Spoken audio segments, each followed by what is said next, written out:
Hello friends, price த Lord.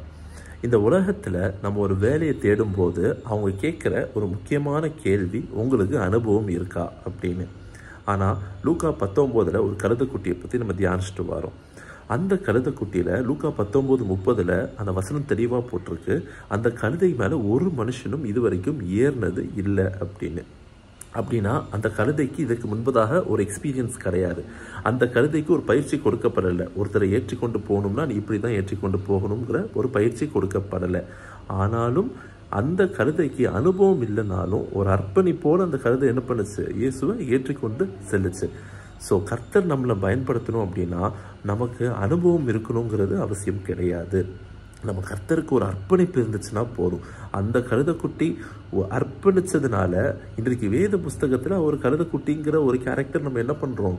வாசிக்கிறோம் இப்போ வரைக்கும். அந்த ஒரு அர்ப்பணிப்பு அந்த கழுதைக்குட்டியை பற்றி நம்ம இன்னைக்கு வாசித்து தியானிக்கிறோம்.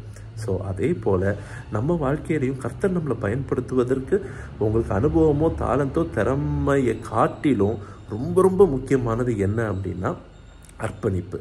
ஸோ நமக்கு அனுபவமே இல்லைனாலும் கர்த்தர் கையில் நம்ம பயன்படுத்தப்படணும்னா நம்ம இன்றைக்கு கர்த்தர்கிட்ட நம்ம அர்ப்பணிக்கணும். God bless you.